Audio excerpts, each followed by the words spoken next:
हाथ नीचे। धीरे धीरे अपने पैरों को छूने की कोशिश कीजिए। अब हम दोनों हाथों को लेके आपको जैसे ठीक लगता है वैसे बैठिए, और ये इस तरह से हाथों को ऐसे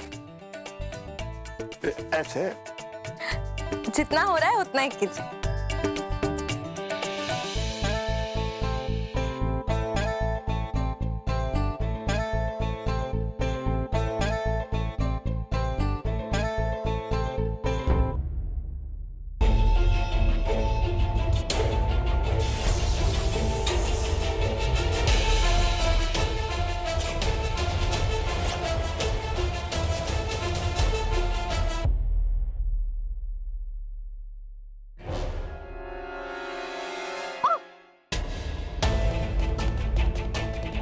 दीदी संभाल के। ठीक है।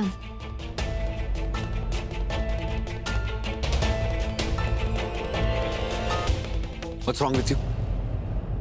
अरे अभी गिर जाती ना। अरे कितनी बार तुमको समझाऊं कि कैसे ध्यान रखना है, लेकिन तुमको समझ में नहीं आता है कि मेरे बच्चे का कैसे ध्यान रखना है। पैर मुड़ गया था हमारा। खैर बेटा, उसे कुछ नहीं हुआ। इतना चिल्ला क्यों रहे हो बेटा? और इतनी छोटी छोटी बात पे गुस्सा करना ये ठीक नहीं है। हाँ प्लीज, आप हमेशा ना संतोषी के साइड मत लीजिए। आपकी वजह से ना ये लड़की बिगड़ गई है। सर बस कीजिए ना, कितना गुस्सा करते हैं आप। बात बात पे रोज रोज गुस्सा अगर हम पर करेंगे ना तो तबीयत सुधरने के अलावा हमारी बिगड़ जाएगी तबीयत। क्या बकवास करी? क्या बकवास करी तो? इस घर में तुम्हारे लिए इतनी सारी फैसिलिटीज, लेकिन नहीं, तुम अभी सड़क छापो। आओ मेरे साथ। इधर आओ। डैडी सर, क्या जरूरत है जमीन में बैठने की? सोफे में नहीं बैठ सकती तुम? अरे तुम बताओ, इस घर में तुम्हें किस चीज की कमी है? क्या कमी है बोलो? हमने क्या कहा आपको? हम तो बस योगा कर रहे थे और आप यहाँ जब। चुप, एकदम चुप। एक तो जो मैं तुम्हें समझाता हूँ समझती नहीं, ऊपर से उल्टा जवाब देती हूँ। अरे किस भाषा में समझाऊं? कितनी बार कहूं तुम्हें कि मैं जो कहता हूं वही करना पड़ेगा, उसके अलावा कुछ मत करो। लेकिन तुम्हें तो अपने मन की करनी है ना हमेशा। बस करो धैर्य। कितना गुस्सा करोगे संतोषी पे? तुम्हें मालूम है कि वो माँ बनने वाली है। ये हो क्या गया है तुम्हें? अरे यही तो मैं आप लोगों को भी समझा रहा हूं कि वो माँ बनने वाली है, लेकिन ये बात आपको समझ में नहीं आती। क्या जरूरत है जमीन में बैठने की? माँ, मुझे इसके जमीन पे बैठने से कोई परेशानी नहीं है, लेकिन संतोषी की वजह से मेरे बच्चे को कुछ हो गया ना तो मैं बर्दाश्त नहीं कर पाऊंगा। जब जमीन में बैठने में इसको तकलीफ हो रही है तो क्या जरूरत है इसको जमीन में बैठने की? आज से सिर्फ तुम सोफे में बैठोगी, दैट्स ऑल।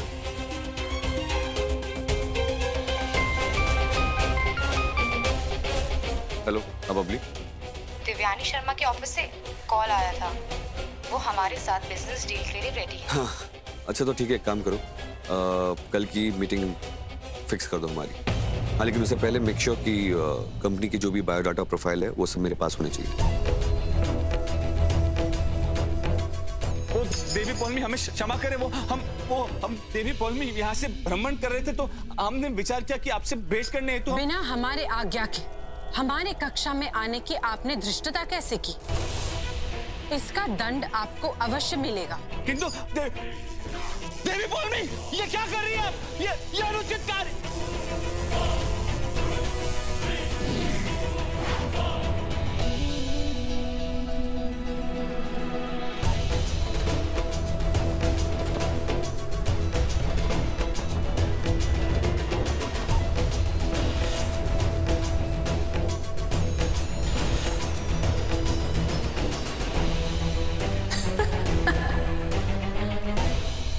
ये हमारे कक्ष में आने का दंड है।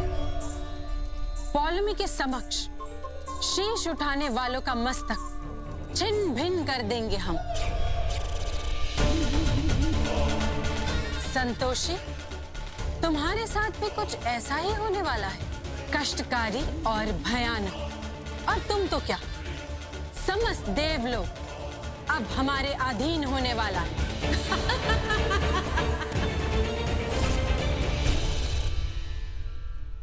Thank you for being so courteous. नहीं, ये तो मेरा फर्ज था। अच्छा आई एम सो सॉरी, मुझे एक कॉल आ रहा है, मुझे कॉल अटेंड करना पड़ेगा। बबली, इनको इनका कमरा दिखा दो। जी जी जी, चलिए दिस वे। हेलो, हाँ एक मिनट। Hello sir. हाँ बोलो। सर वो वर्मा नहीं मान रहा है। क्या? अरे तुम्हारे जैसे गुंडे को मैंने इतने पैसे मुंह मांगे दिए, क्यों? ताकि तुम वर्मा का जो प्लॉट है वो खाली करा सको। तुमसे एक काम भी नहीं होता है। अगर वर्मा सीधे सीधे नहीं मान रहा है ना, तो एक काम करो, उसके बेटे को मार दो। उसका बच्चा सुबह स्कूल जाता है, उसकी हाँ गाड़ी चढ़वा दो उस पर। अपने बेटे की लाश देखेगा ना तो अपने आप औकात पे आ जाएगा।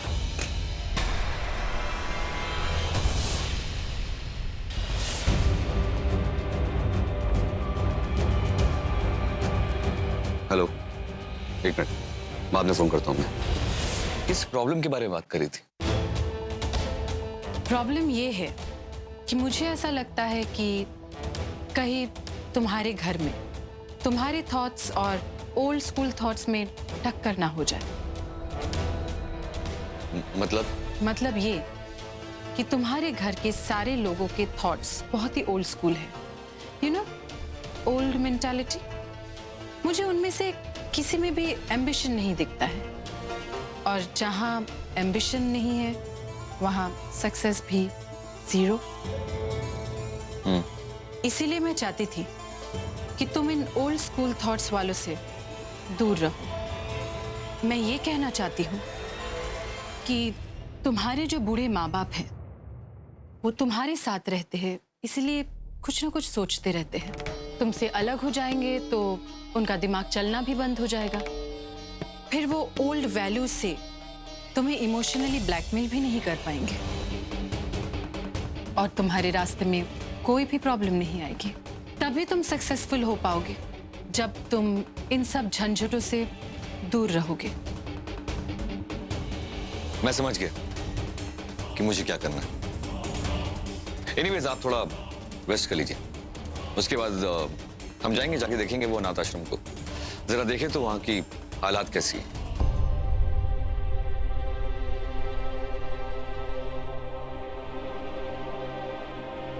अरे बेटे सॉरी। क्या हुआ काका, परेशान लग रहे हैं? बताते हैं, पहले बताओ ये हेर कहाँ है? कहीं बाहर गए हैं। जानती हो, धैर्य विद्या जी को हरिद्वार भेज रहा है तीर्थ यात्रा पे, और वो भी अकेले। पता नहीं धैर्य सर को क्या हो गया है काका, तब क्या कर बैठेंगे कुछ समझ में नहीं आता। हम भी उन्हीं की बात से परेशान हैं।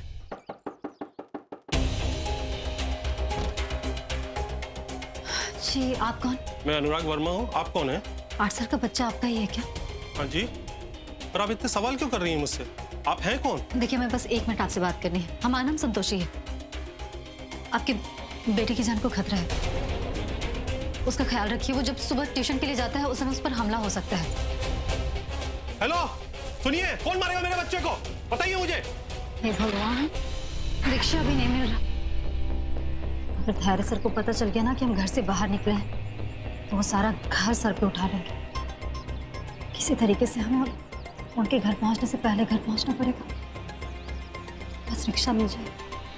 ये जब जरूरत पड़े ना तभी रिक्शा नहीं मिलता। रिक्शा भैया, जाना है। मंगलसूत्र हमारे सुहाग की निशानी, इसे छोड़िए। ये सुहाग की निशानी, बड़ी परवाह है इसकी तुम्हें, पर सुहाग की नहीं। इसकी मैं